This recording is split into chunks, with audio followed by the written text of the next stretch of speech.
It's wonderful. Janob Shennon, avvalo suhbatlashish imkoniyati uchun rahmat. Sizga ham rahmat. We know that Markaziy Osiyoga borib turibsiz. Bilishimizcha siz mintaqa shaydosisiz. you like going to the region. Judayam. And your most recent trip was to Uzbekistan.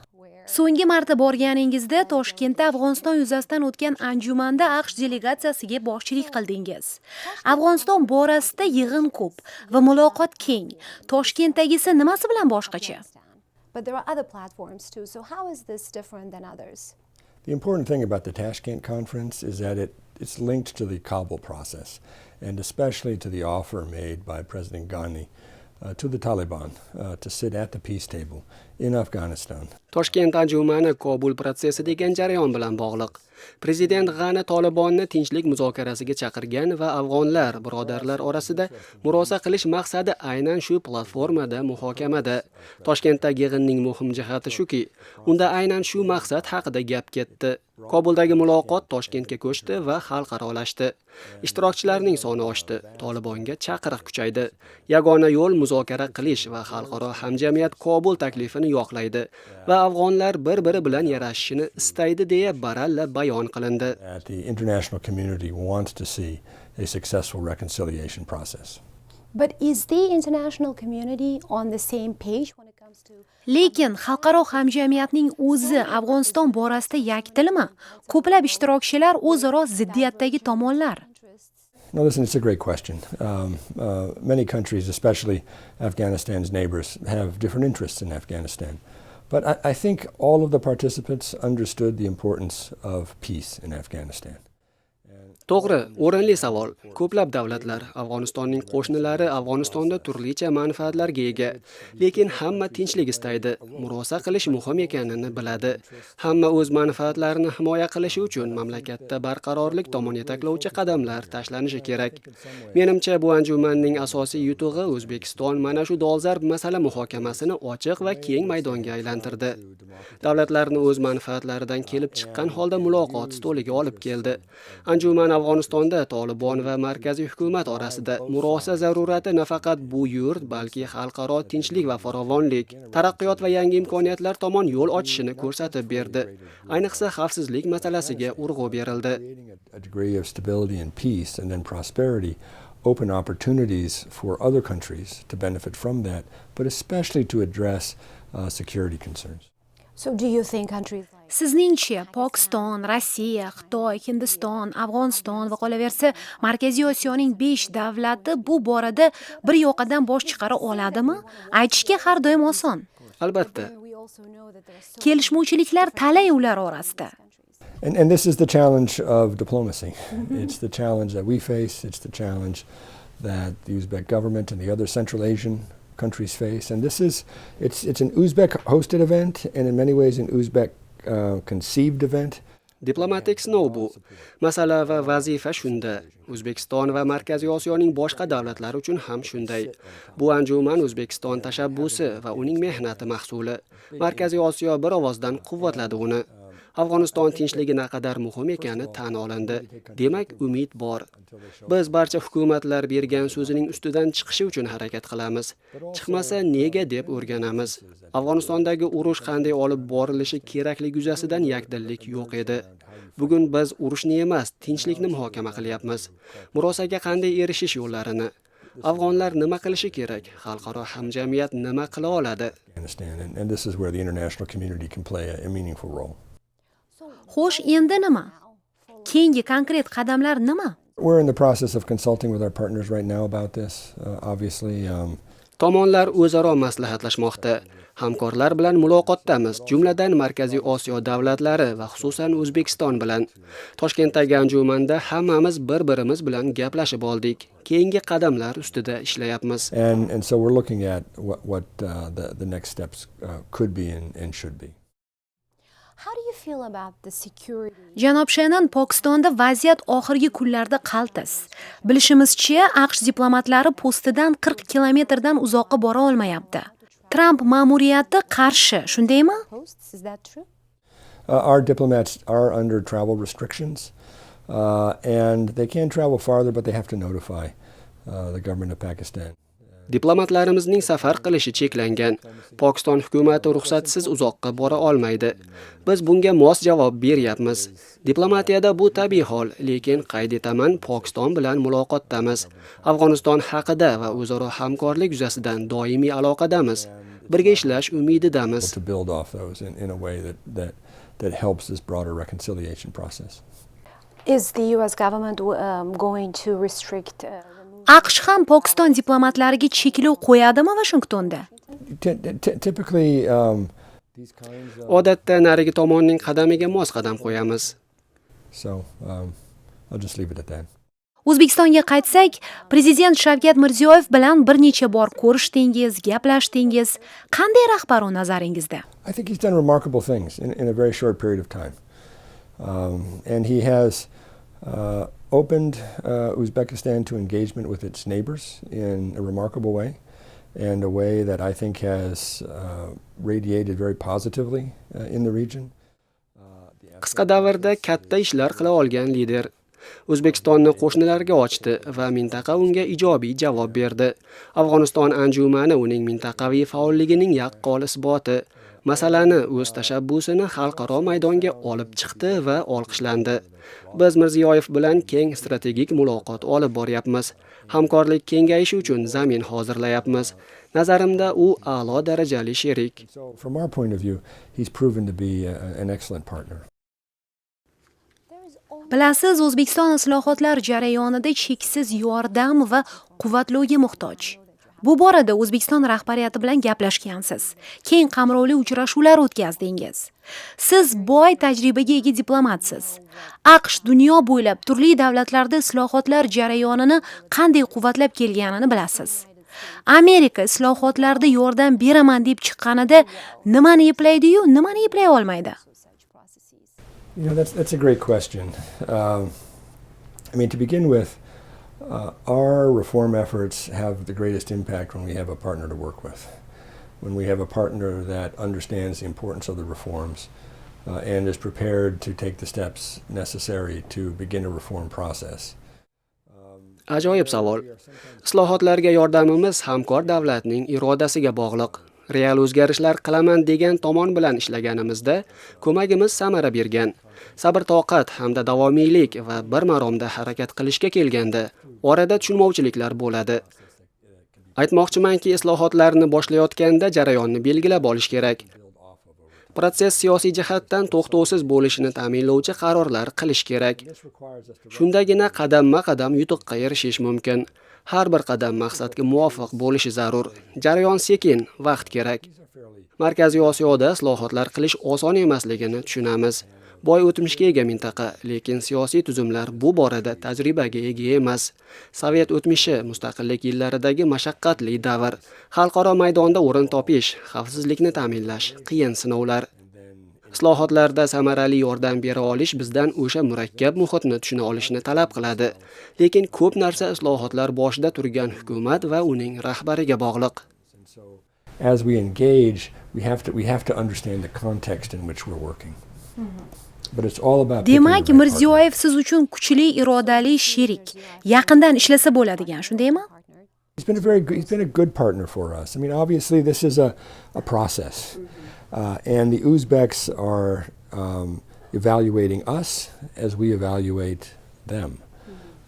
But I think what has emerged, at least in my visits to Uzbekistan and in my engagement with the government, Yaxshi ishlayapmiz u bilan.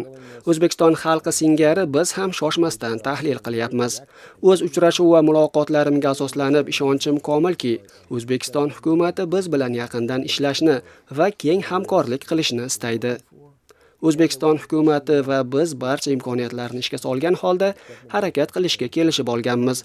Aloqalarimiz kuchayar ekan, har bir ishimiz islohotlar jarayonida madad bo'lsin deymiz. Biz O'zbekiston, Yevropa davlatlari va Osiyo mamlakatlari bilan ham hamkorlikni oshirsin deymiz. Where does Central Asia AQSh tashqi siyosiy prioritetlarida Markaziy Osiyo qay o'rinda? Well, I mean, it's an important part of the world. And Biz uchun juda muhim mintaqa. Turli o'yinlar va kuchlar orasida qolmay mustaqil bir region sifatida oyoqqa turishga harakat qilayotgan hudud.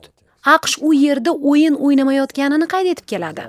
Shunday. Our purpose through our different efforts in the region, especially the C5+1 initiative, Maqsadimiz Markaziy Osiyoning 5 davlati bilan yaqindan hamkorlik qilish va mintaqa atrofidagi mamlakatlardan farq qiladigan o'ziga xos bir sherik bo'lish, uzoqdagi ishonchli tayanch bo'lishni istaymiz.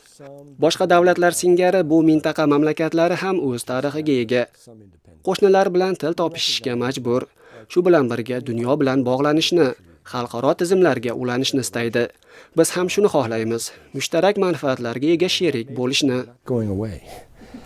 And that they have to find ways to build relationships with those neighbors.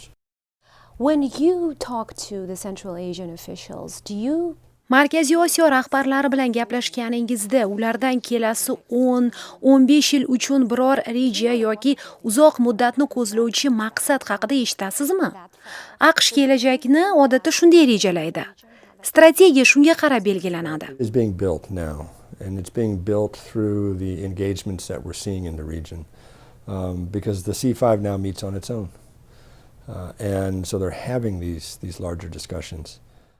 Mana shu maqsadlar haqida ish ketmoqda hozir. Mintaqada birdamlik kuchaygani sari uzoq muddatli rejalar va kelajak haqida tasavvur shakllanadi. O'zlari bu borada gaplashmoqda. It has to be respected and understood, but there are areas. Ular bir-birining yaqin kelajakdagi vazifa va xavotirlarini tushunadi. Chegara xavfsizligi, suv ta'minoti, tijorat, xizmatlar, Afg'oniston va boshqa sohalardagi hamkorlikni kengaytirish uchun real harakat bor. O'zbekistonning ochilayotgani bu jarayondagi asosiy turtki. Hukumatlar yangicha ruhda strategik fikrlay boshlagan. Especially because of the new openness in Uzbekistan, and how it's engaging with the Central Asian countries. We're seeing a more expansive kind of strategic thinking being done by the regional governments. Siz o'zingiz regionni 10-15 yilda qayerda ko'rasiz?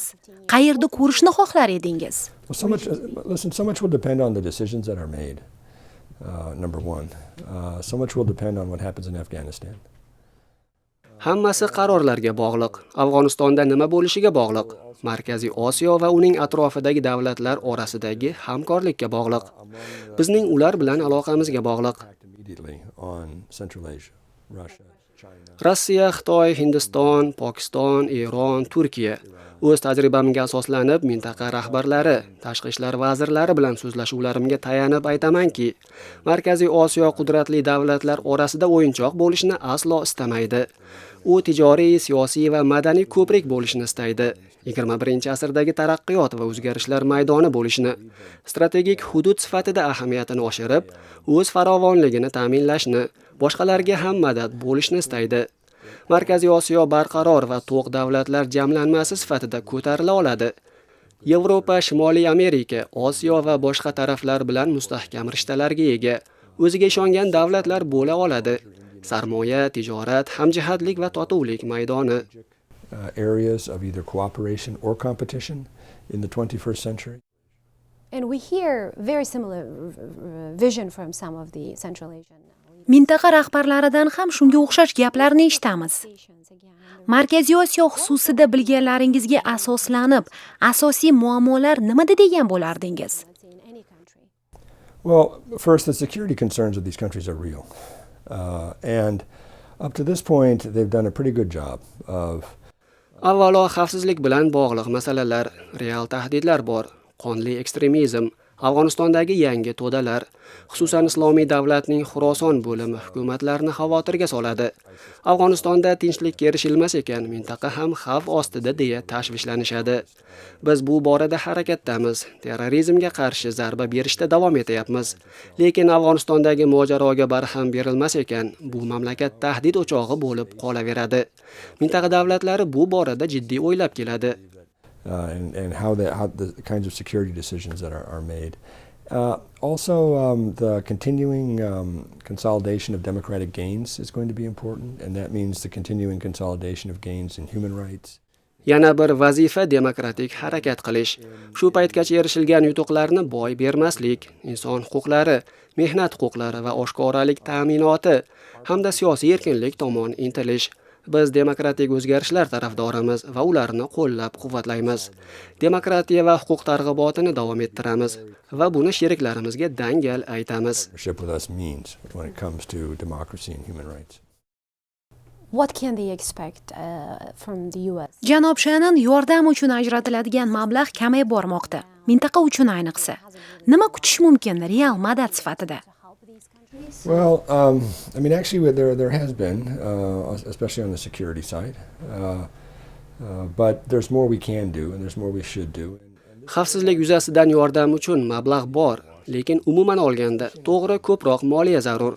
Washingtonda tashqi yordam borasida qizg'in bahslar ketmoqda. Kongress bu masalaga yangicha e'tibor bilan qaramoqda.